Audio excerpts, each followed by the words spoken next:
Our Father, we pray now for quiet, for unusual favor and anointing, that you might not only grasp with accuracy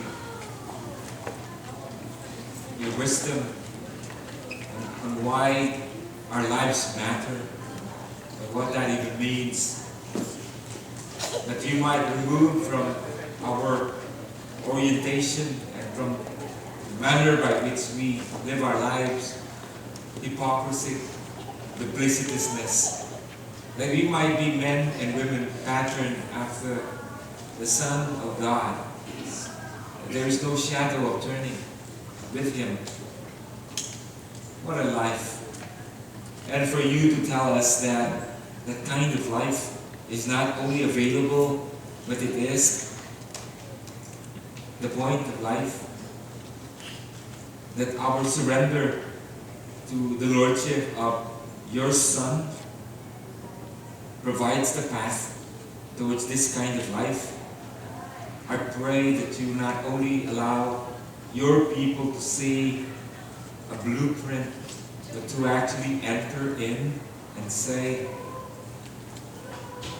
that's the life that I crave for. So help me, O Holy Spirit. Help us all in Jesus' name. Amen. There are two kinds of approaches to integrity. In Europe, if you've been to Europe, you might have visited some of the delightful antiquity stores where they sell pottery. And you will, of course, be warned by your tour guide that, especially in Europe, be careful. You might end up buying what you thought was a piece of antiquated art, a vase, a glass, but it's a fake. And the way you will be taught, it depends on who your tour guide is, but the go-to approach to making sure that the work of antiquity is genuine is rather simple. With the help of the sun. All you need to do is to get a piece of pottery and allow the sun to help you, whether it's a fake or not a fake. The way you do that is you raise the pottery, and as the sun hits it, the wax will be so evident that it's just a fake. Because if it's heavy coated by wax, it's fake. And so there comes the Italian sine cera. It means you look for the one sine, without, cera, wax. You look for the one without wax. So that's good. That's where the English word sincerity or sincere comes from. Without wax, the genuine friend. So you travel from Europe to Japan, the land of the rising sun. And it takes on a different spin. Because in Japan, friendships are treasured like diamonds. And it's always accompanied by a little gift. Because Japan is a small land, the gifts are not big and massive. They're little and they're very delicate. And more often than not, it's a vase or a glass, a tiny one that's thin and easy to break. And they have this unusual ethic, the Japanese ethic of kintsugi, where if somebody gives me a vase or a glass, I treasure it forever. And I keep it in I don't keep it and hide it. I display it to let others know that, hey, this vase came from a friend of mine. It's for all to see. Yeah? The problem is, it's flimsy and it's easy to break. And so it does break. many of these vases break in Japan, especially when the earthquake comes. Land of earthquake, yeah, falls. Probably that's the reason why Kinchugi came about. And so they have a way of making sure that the friendship factor remains. In the Philippines, if somebody gives you a vase of this sort and it breaks, what do? Oy, kunang man mo this, get the broom, get the dustpan, and just kind of like sweep it and throw it. Get rid of it. Easy, don't step on it. Wait, I'll get rid of it. You vacuum it in the States, seal it, and throw it. That's it. Goodbye, friend. Not in Japan. Not in Japan. The person who has a broken vase from a friend kneels down and gathers every bit of the piece. One by one, gathers everything, nothing gets lost. And they turn to a golden powder glue. Amazing. It's called the golden repair, otherwise known as Kinchugi. And they one by one piece it together and restore it. And so it looks like this. How fascinating is that? How good looking is that? How'd you like to have a face like that has a gold glue like that? Huh? And so in Japan you have this Kinchugi thing. And it tells you, hey, my friendship with you is not fake, people. This broke in 1,000 pieces. And I was on my knees and I labored back to make sure that our friendship is back where it started. Anyone willing to give me a vase? Because I need to get some of this golden glue because this is so fascinating, this Kinchugi thing. And so the point of being in a relationship in Japan is much more than what meets the eye because it's so deep. It is so invested and so involved. The title of the sermon today is actually a title that was, it's a sentiment from those who are not Christians. They are people from all sorts of religion and some atheists and some from other religions. And I hear this often from those people who observe Christians like most of you, like me. And silently, with a bit of a murmur, they look at us and they say this: what's the point of being in? Why would I convert to Christianity? Look at them. Look at the Christians. What's the point? I just got that from a very kind-hearted and well-educated man of status, and very intelligent, very decent, very kind, model father. And he just told me, Butch, what's the point? What's the point of being in? I know a lot of Christians and they suck. So why will I transfer my allegiance? Why will I join the bandwagon? What's the point of being in? Well, but that's not an afterthought, because Jesus said one day, he was looking at this quote-unquote followers of God, and then he said this: do whatever they teach you and follow what they teach you, huh? Jesus said, do whatever they teach you, do whatever they teach you, and follow what they teach you. But do not do as they do, for they do not practice what they teach. Because apparently I hear from the grapevine that some Christians, with some chuckle and humor, as they teach, they provide some kind of a footnote, and they say, don't do as I do, do as I say, okay? As though that is the new Christianity. And I was looking at the classical writings, and I'm beginning to understand and get why there seems to be an unusual contradiction in matters of practice and what we believe. The renowned author Leo Tolstoy once wrote, "Man's whole life is a continual contradiction of what he knows to be his duty." Now that's powerful. Let me repeat that. Man's whole life is a continual contradiction of what he knows to be his duty.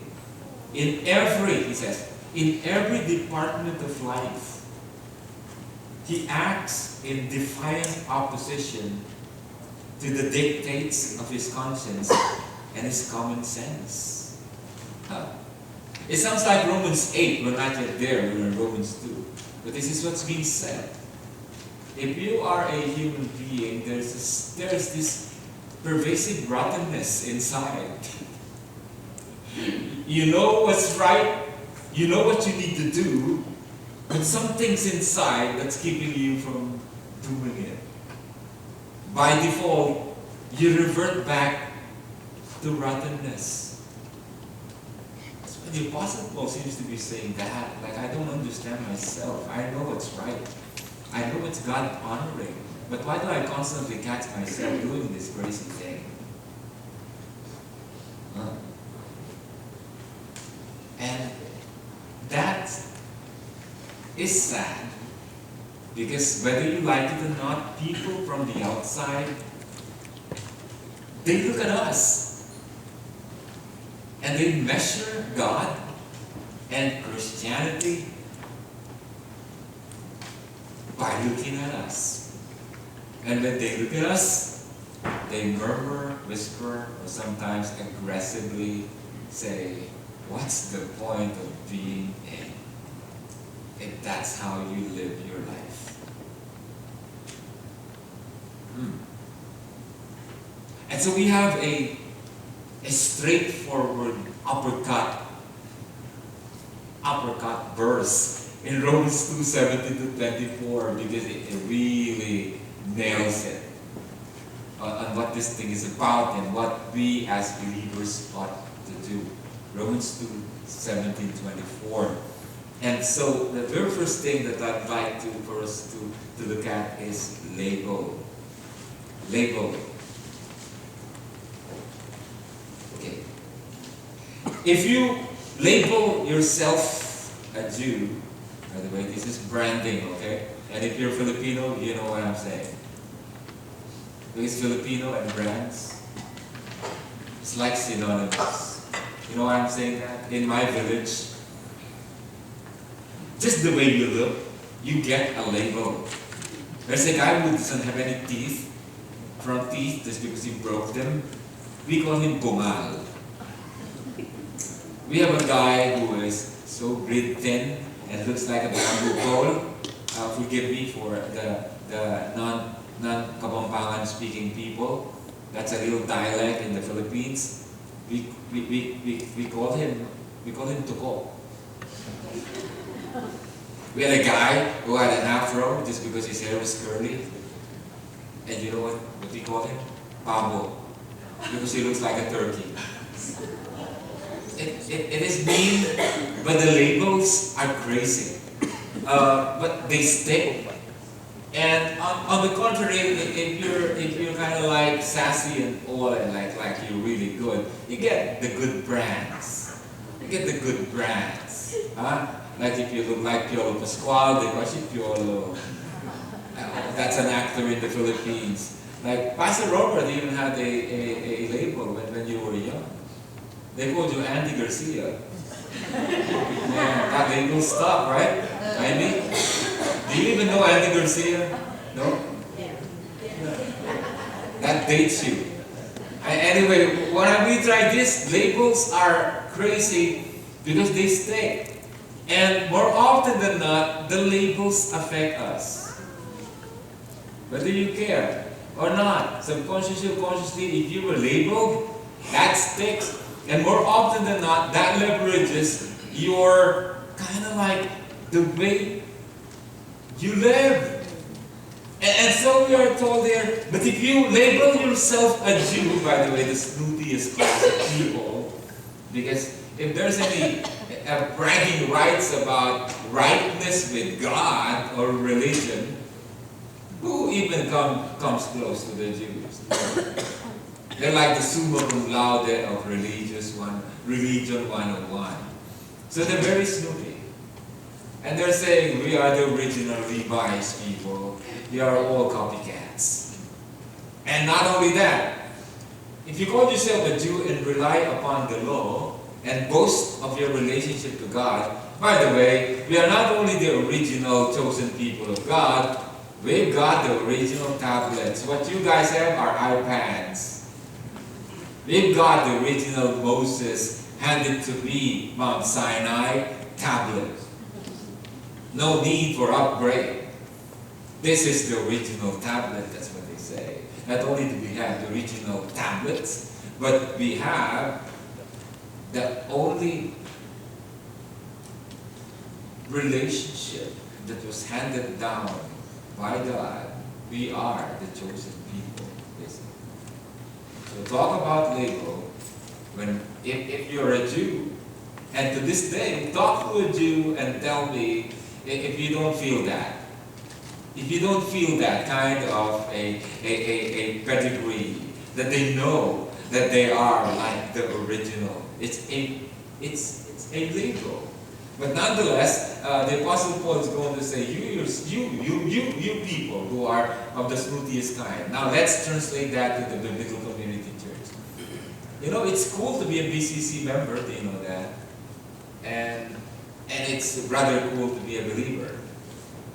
And if you translate that, what's being said here, if you are banking on your being a BCCer, and you're banking on the fact that you know the Bible, and that you are properly educated in Bible, and that you have 1,000 verses in your memory bank, and that you have all the versions of the Bible in your library, and whatnot, and you subscribe to BibleVerse.com, and whatnot, God is saying, I'm really not impressed.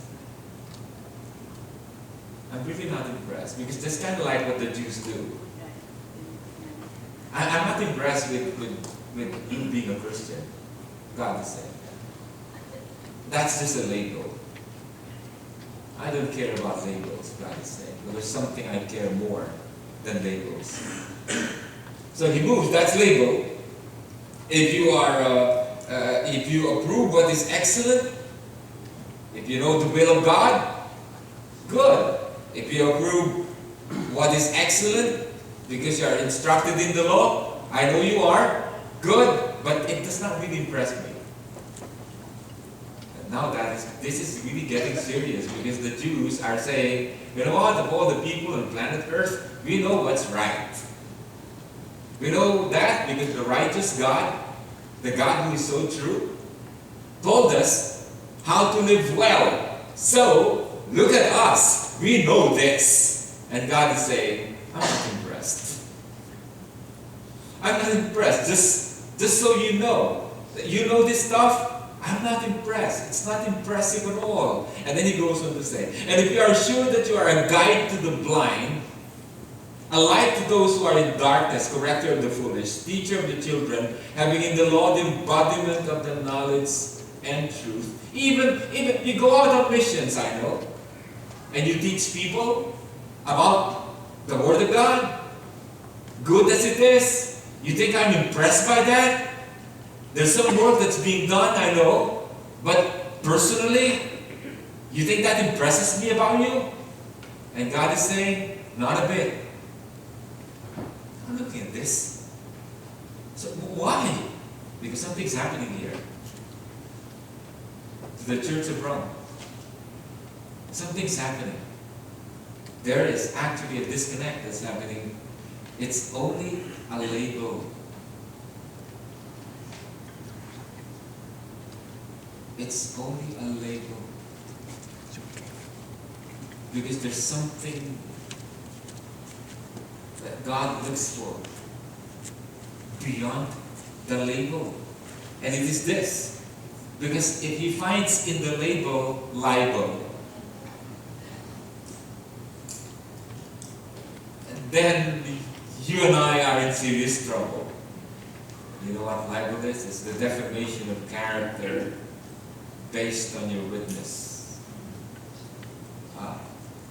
So if we are like the Jews who are banking on our pedigree and we're banking on our keen comprehension of the will of God, and we do missions like crazy, but something is happening as we do it, that we become agents of libel.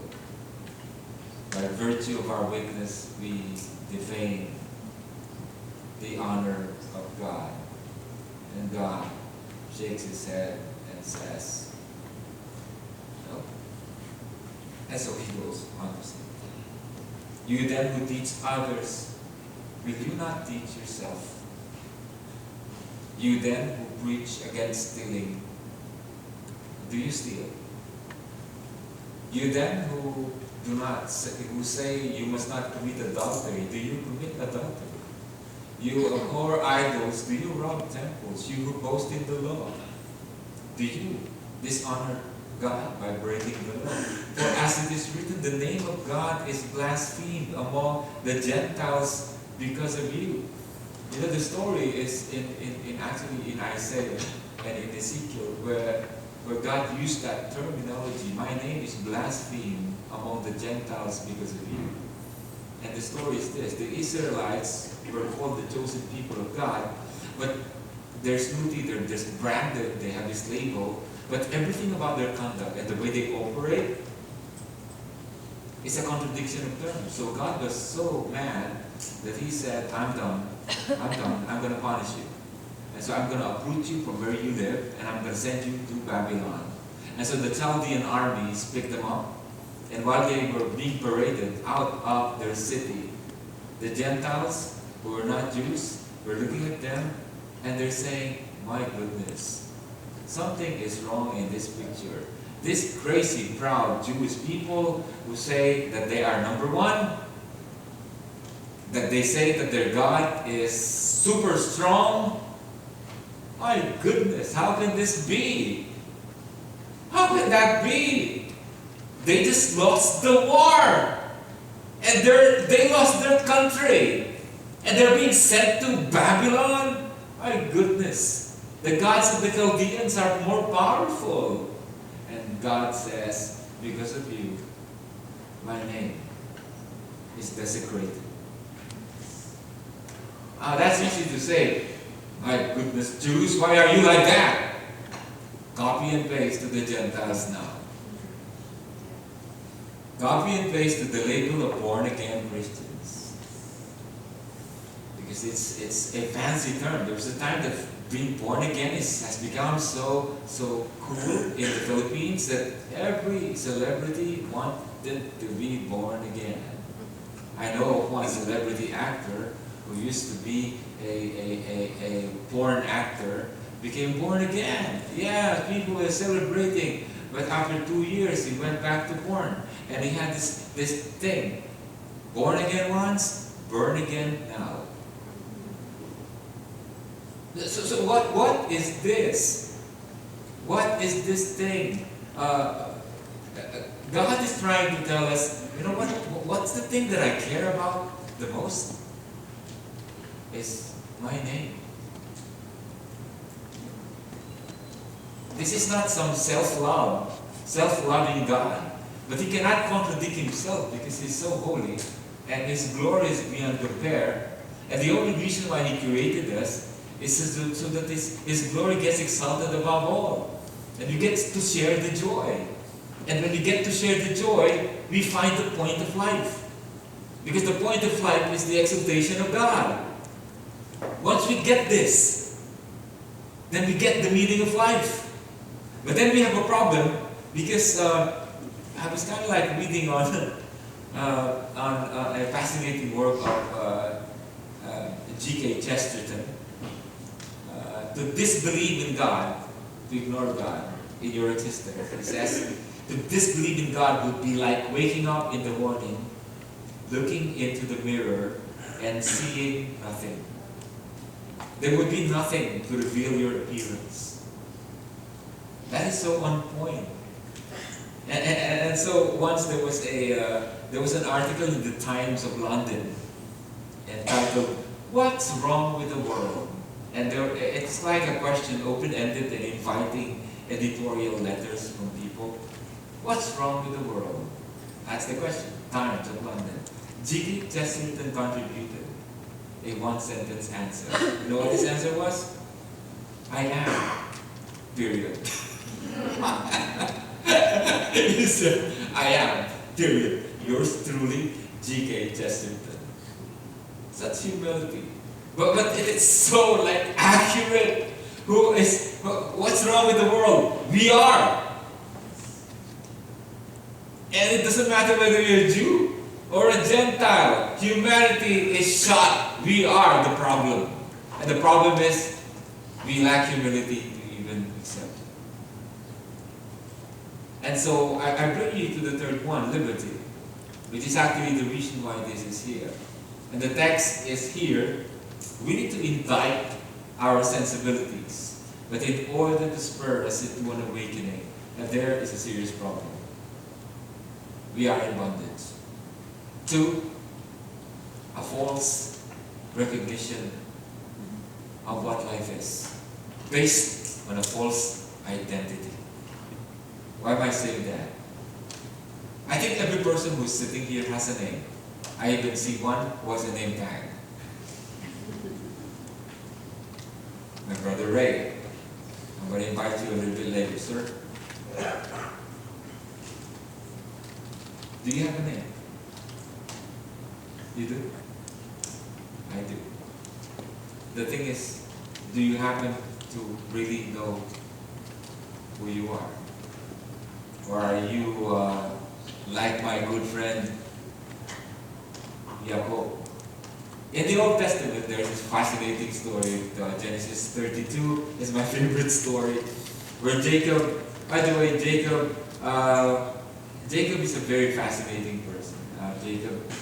The name Jacob in Hebrew means smooth operator. Smooth operator, you know.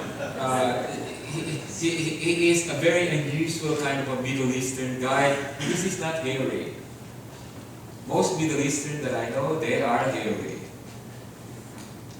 Yeah, it's kind of like hairy, like his brother Esau, older than him. You know, twin, by a few minutes.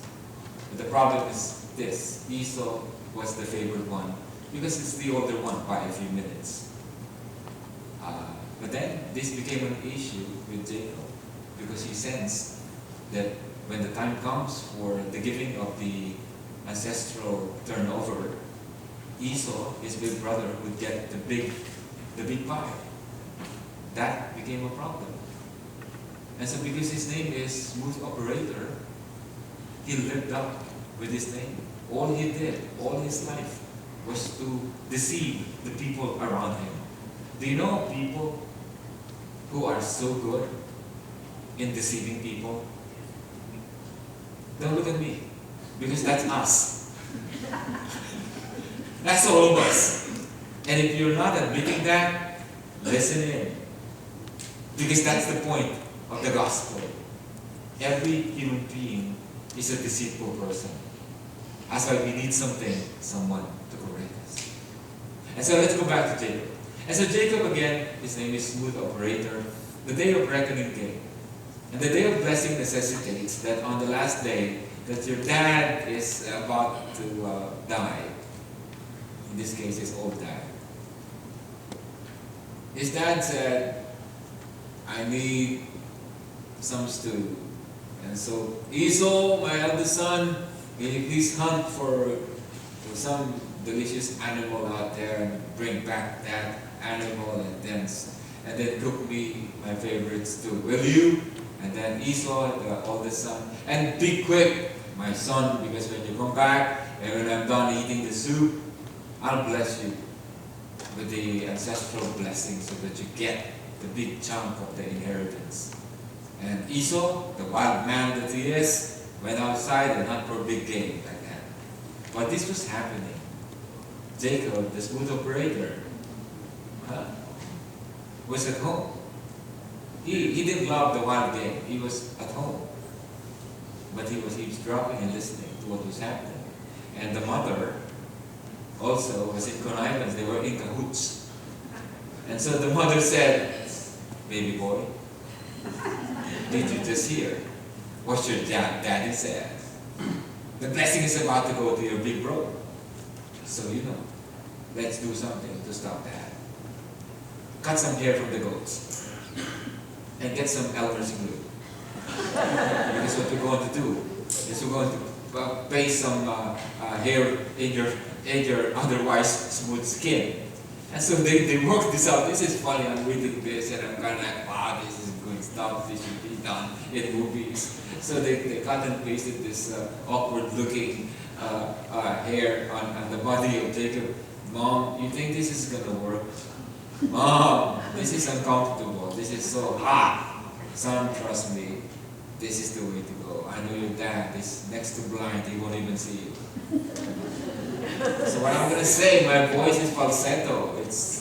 My brother's voice is bass. I'm falsetto. I'm tenor. I said, "Son, don't worry about it. Your dad is hard of hearing. Just bring it down a bit. Just bring it down a bit, and then let's work it up. And just tell your dad, I'm the one to cook the stew. I know your dad's favorite. There's some leftover from last night. So I just cook the beef stew, and once it's hot, by the way, your son's about to, no, he's not yet there. I hope it takes time, but I'll cook the stew. And once this is done, you go to your dad and tell dad that you're Esau and give him the stew. And then he will bless you, so the blessing of Esau comes to you." "Mom, you think this is going to work? Trust me, son. I want the blessing to come to you." "Yes, Mom, I've been working all my life. I know. I should get the blessing and not my kuya." So he goes for the king. "Dad?" And the dad goes, "Yes, Jacob?" "No, Dad. This is Esau. This is Esau, not Jacob." "Oh, I stand corrected," the dad said. "Stand corrected. Here, soup. It's very hot. Be careful." "Oh, this rather came fast, son. This was rather fast. I didn't realize how quick it is for you to hunt. I have learned through the years, Dad." Yeah. And the poor guy finishes the stew, and it's his favorite.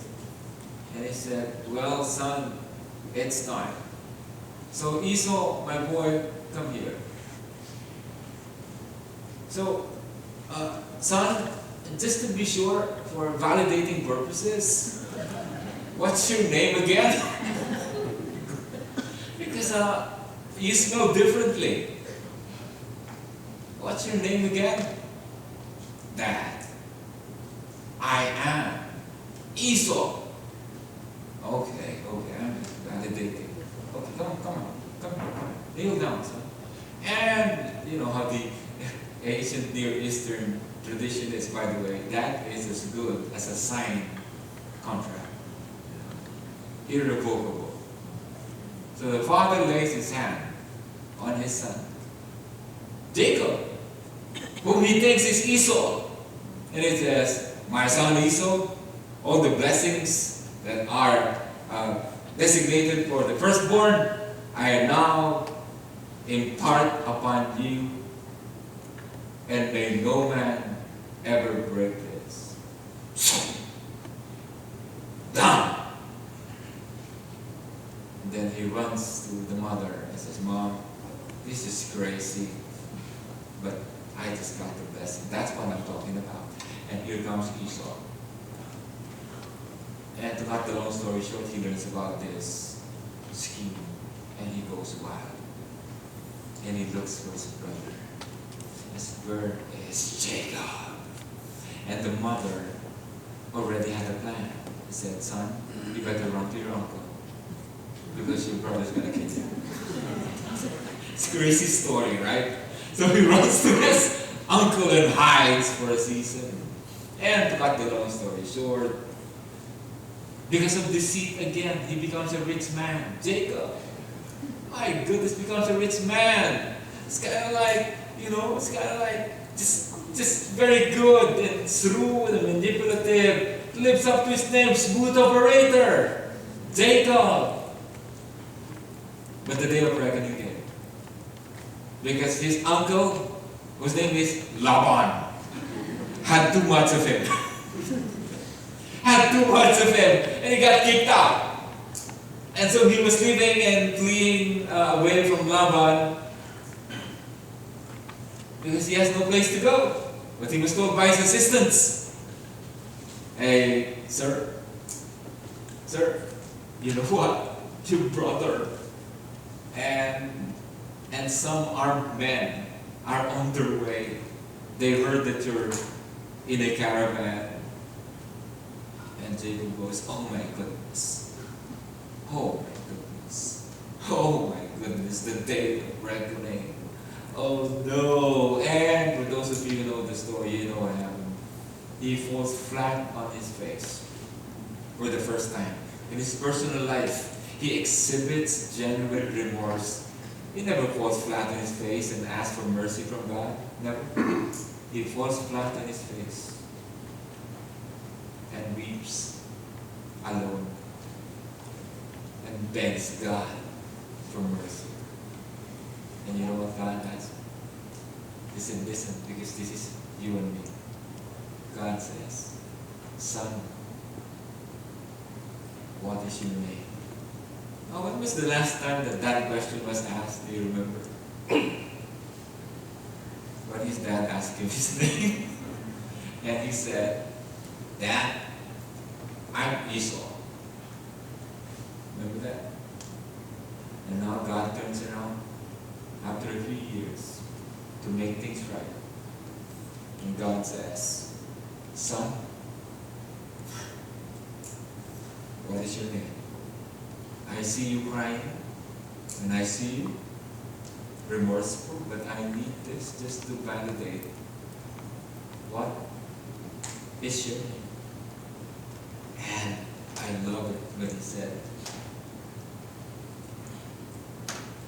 God, my name is Jacob. And you know what God said? I love it. I love it. God, my name is Jacob. And then he says, the deceitful one. Ah, oh my goodness. He named it.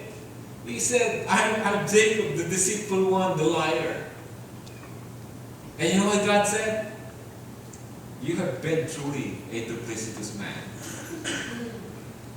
And it said, deceiving everyone and everywhere you went. But now that you acknowledge the real you, listen, my son, I can change you. And I will make a great nation out of you. From now on, I'll give you a new name. I will call you Israel. In other words, translated in English, my faithful assistant. What does that bring us to? That's crazy good. God is calling us to liberty. He is calling you and me to freedom, not to run away from our true nature. Come on. God is calling you and me now. What's your name, son? And He wants me to say, I am Russell, God. And, by the way, I'm this kind of a man. You cannot lie to God. Because your history doc is wide open to Him. You cannot. You can lie to me. You can pretend all day. Yeah. You can put up a holy halo here and just give me a different resume. And by the way, that's not you. That's all of us. But God is asking your name right now. And He's looking for that. He's asking you, what's your name? Give me your name. And I'm looking for a man or a woman who's not going to lie to me. Because a man or a woman who comes to terms with who he is the man and the woman that I can use. And I don't care what your orientation is. You can tell me who you are. Tell me that you're the most deceitful person on planet Earth. I will love you to the sky. so long as you come before me. You can even tell me the worst thing that you can ever say and think. That will not stop me from running after you because of what I already did by sending my son to cover the crazy fig leaves that you try to cover yourself with. It's awkward. The fig leaves won't work. I will kill an innocent animal. I will kill an innocent lamb to cover you properly. That's my son Jesus. But before that happens, I want your name. Who are you? I want your name. So, no running. No running away. And so the bottom line, the point of being, so what's the point of being in? It sounds philosophical, but the point of being in is to find rest from being the point of one's being. You know what that means? The point of being is to stop being the point of life. You're not the point of life. You know the point of life? The one who created you. And so the point of life is this, to be in Christ. That's it. Once you figure that out, it doesn't matter what kind of a student you are. It doesn't matter whether you're an international student or a domestic student. I don't care what philosophy of something are you running after, or master's program you're running after. I don't know what career you're up to, but if you're missing the point, and the point is Jesus, you are in bondage. And the only way out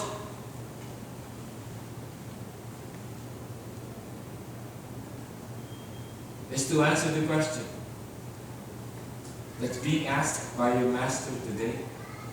What is your name?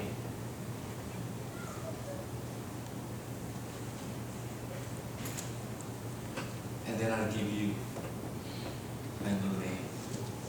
And then let's do this. You know, this was our uniform last Friday.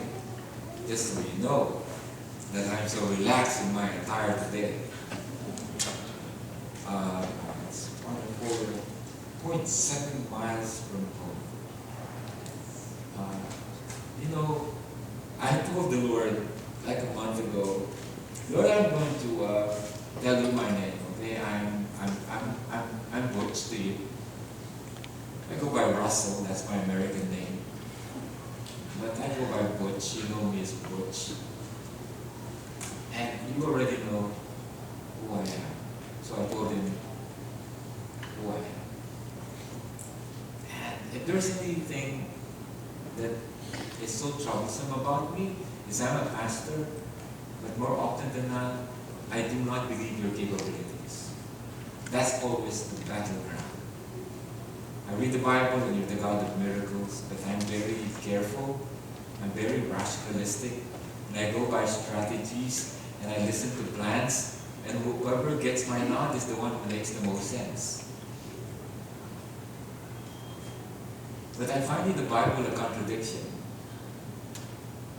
because the one that you go by is the one who's so crazy about you. When you turn to Gideon, and he had lots of armies, he told Gideon, I don't need 25,000. I don't need 10,000 to fight against 250,000 cruel Assyrians. I need 300 people. And Gideon went, and they won.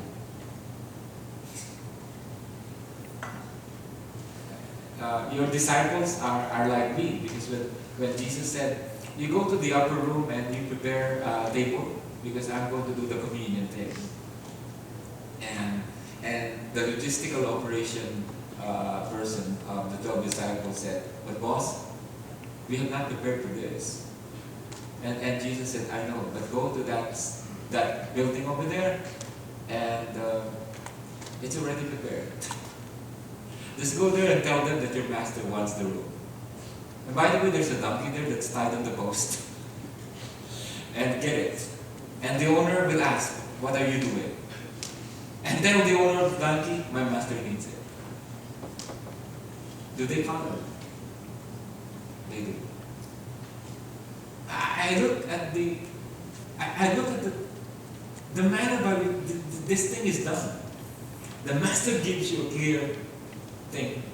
It's kind of like not according to human rationality, but it's leveraged on divine provision and faith. And then he delivers. And so I was having this talk with God about this, like, Lord, where's the next step for the Biblical Community Church? Because we are about to go to camp in October. And the title of the camp is 30 and Ready. Because we're 30 years old. Do you know why this is suddenly blackened spaghetti? Because we are sprucing up the facilities for our grand homecoming. You have not seen it yet. This is going to be lit, and those are going to be covered, hopefully, Lord willing, with remote blinds. And did you see the paint outside? We are trying to be good stewards and prepare the house of the Lord for a homecoming and for the next level. So I've been asking the Lord, where's the trajectory of the next level? And in my talks, the Lord was constantly leading me to an empty lot in terms of stewardship. 810 West Lookout Drive, according to realtor agents in the house, say this is probably one of the most expensive properties in DFW, where you are sitting right now. By the way, just so you know, there's a 2.5 acre vacant lot that we own at the back. It's been empty for how many years? Almost a decade. The primary residents are chiggers and grasshoppers. They're the richest in the nation. I can't help it. I have to ask the Lord, for stewardship purposes, what on earth have we been given that property for? Is it for us to keep on mowing that every week? Is that the purpose? To have a nice backyard that's 2.5 acres and empty. And then I get this.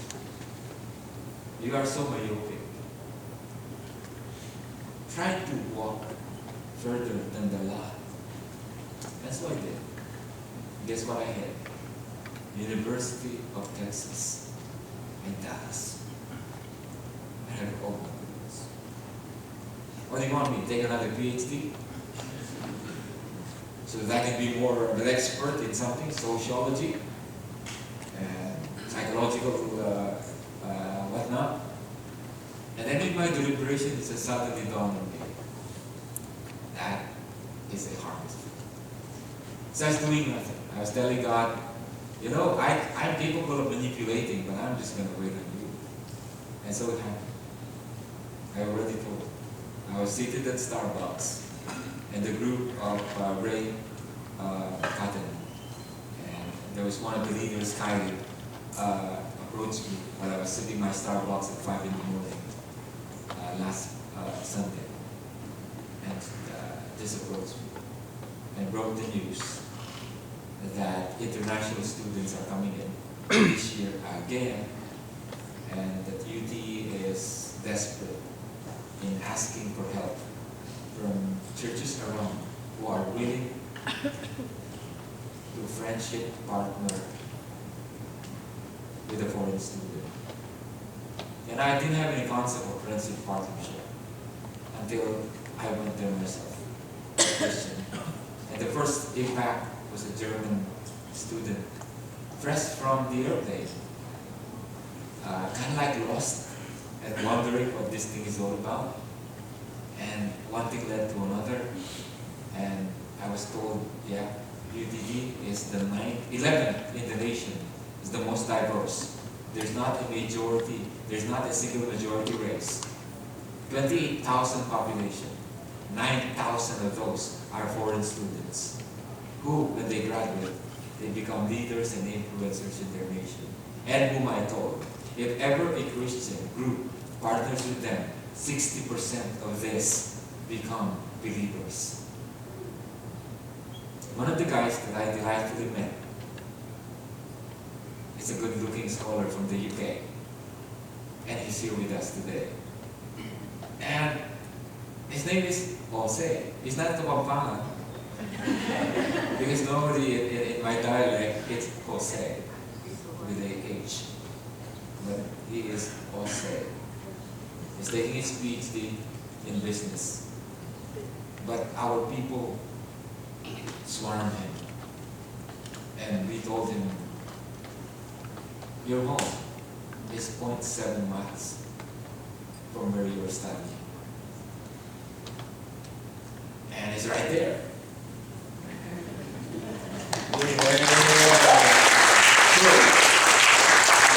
I'm just processing this. This guy's going to be a doctor. He's going back to his country, UK. But story be told, my wife was surrounded by Chinese, Indians, and not only my wife, but the stories that she tells me are incredible. Trepidation, they can believe that we are really willing to become friendship partners. So I just invite my friend Ray Cotton, who is actually one of the heads, and he is a veteran in the field. He's based in UTD, and he works it. Ray Cotton, would you please come up here and perhaps 3 minutes just give us an information on what this is all about. What's the friendship partnership? Can you grab a mic, Brother Ray?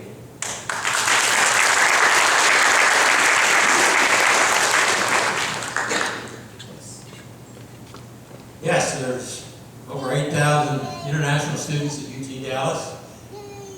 Most of them are coming from countries, India and China, that are rapidly shutting down the doors to Christian faith. And UTD loves us. We have a group called the Big Howdy, made up of many different ministries, and many of you were at the big welcome party last night, Friday night, which was a great fun. The biggest majority are from India, the Chinese, China, Taiwan, and then all across the Asian Gulf there. And our program, one of our programs that we want to tell you about is the Friendship Partner Program. The Friendship Partner Program is in fact just a one-on-one family to student relationship with either one or two, or however many students you want to be matched with. And it's an opportunity to share the love of Christ, but it's friendship evangelism. It's loving students unconditionally, regardless of whether they're interested in your faith, but to share the love of Christ and then find out and ask questions. Not trying to hurt them into one thing or another, but to just love them, look for opportunities to share your testimony about your love for Christ, and ask them if they're interested in knowing more about God's Word. And it's all about God and His Word. And so we ask, as you sign up, Coy is our team leader for your church. So if you're interested, check in with Coy. There's a 40-minute video you need to watch and some instruction just how we run it. Just real quick, we ask you to be in contact with the student, your assigned student, once a week, and to try to get together with them face to face. Now realize the first semester, a lot of students are scared stiff. They're going to go home in shame because they couldn't make it. Well, they're all brilliant, and almost every one of them makes it. They just need to take some a semester to realize how brilliant they are. And so sometimes that first semester is a little hard for them to get together with you. But don't give up on them. Stick with them. Continue to draw them, try to get together with them. And then if you sign up, check in with COIS, watch the video, get the instruction, and you go on a website that COI will give you, where you sign up a form and you get matched up with students Friday night. Got all the information to fill out their side. We match you up by interest, or maybe the student is studying an area where you're professional, something like that. And the second week of September, the first week, Coy and us will be working together to make the matches, because he knows you. Second week of September, you'll get an email telling you the student, the contact information. The student will get the same thing. You should contact the student and say, I'm looking forward to meeting you at a matching party, which is going to be 3 o'clock Sunday afternoon, the 15th of September, where everybody comes and they have matching numbers and you get to meet your student. And once you meet your student, you can go anywhere in the student union or even anywhere on campus for that matter and just visit. Many have to get back on Sunday night something and they just make plans for the next meeting. But others sit and visit, talk, go see their partners or whatever.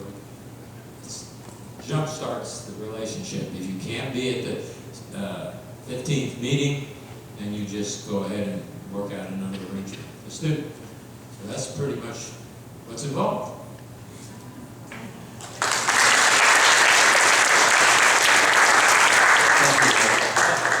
I made a promise to Ray. Ray has been in the Philippines twice, and he knows Filipino hospitality. And I told him there's one thing that you already know, Ray, is that if there's one thing that we are strong as a people group, it is the brand of hospitality. So I promised him to take him out to lunch.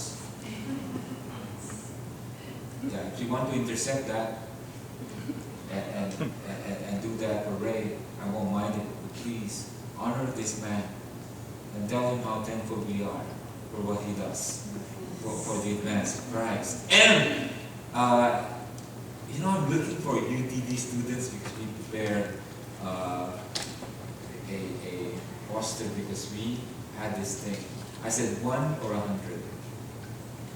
I said if there's one UTD student that shows up, I'm okay with that. If there's 100, I'm in trouble. Because you know what the group promised? I don't know why they said it.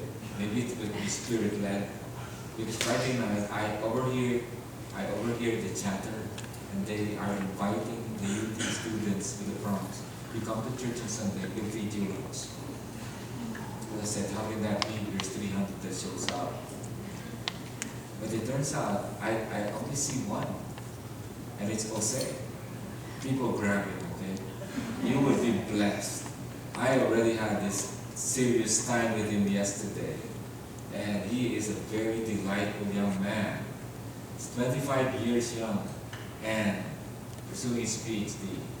And just an amazing wealth of just connecting and just getting to know the young man. Huh?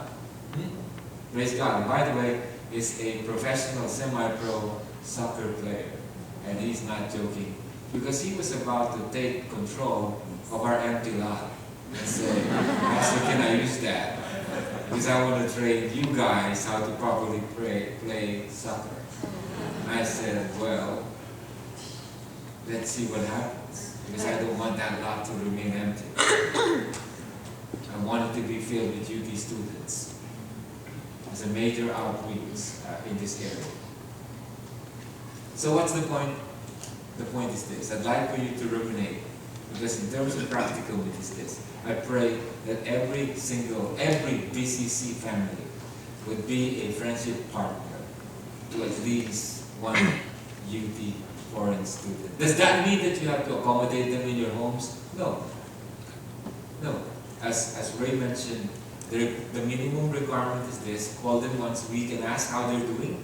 And then once a month, meet up with them and take them to the grocery store or take them to a recreation center or invite them to your homes and whatnot.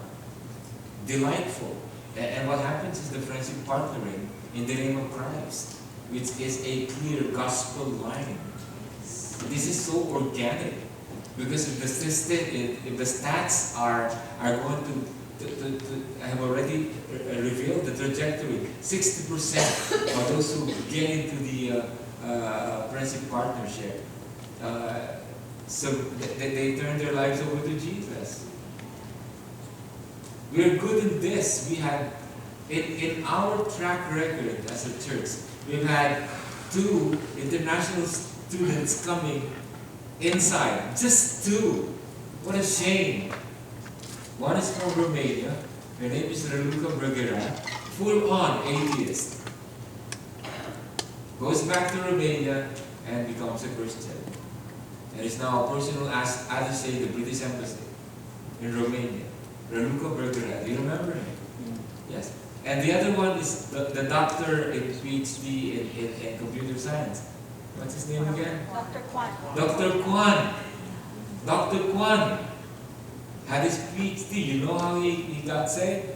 One cold Wednesday night, Kwan and the wife were walking and they saw the signboard. It says the community church. So they said, community? That's a community. So they went inside. There was a prayer meeting. And they said, is this the community? I said, yes it is. What kind of community? Well, it's a praying community. Okay. Have you been to any church? No, not in my life. He speaks broken English, the good doctor. But my wife says, my wife just arrived, doesn't speak English. I ended up sharing the gospel, and guess who was translating it? The husband. And while Kwan was translating the gospel to the wife, magic was happening. Both of them received the Lord. And the rest was history. And now they love the Lord. And they're housed in the church in Houston, and they're just amazing. That's 2 for 2. Are you ready for this? Talk to the spouse, talk to the family, tell them, are we going to friendship partner? It's going to be a commitment. But this is amazing. It comes like a gift to us. What an opportunity. Will you join me in asking the Lord to be the point in the lives of this mission field? Let's go to God in prayer. Father, we really cannot comprehend your thoughts, because you said, I am the Lord of the harvest. The harvest is plentiful, but the workers are few. And so we pray that few as we are at the Biblical Community Church, would you please, ready or not, allow us to say yes. And ask you, Lord of the harvest, to lead the way. The resources that we have, few as they are, we are asking you, we are giving you permission to use all our resources, intellect, material, whatever, for the advance of the gospel of Christ. And may it never be, Father, that the indictment of the passage today, that in the last days the enemies of the Christian faith are those who profess to be such but are so far from the kingdom of God. May it not be, Father, that from the biblical community, not one might be named as a hindrance to the gospel of Christ. We pray for your shielding, we pray for your mercy, we ask for your forgiveness. And before we end this sermon, I have to ask this question, and for my brothers and sisters to remain silent while you ask them, my child, just to validate, what is your name?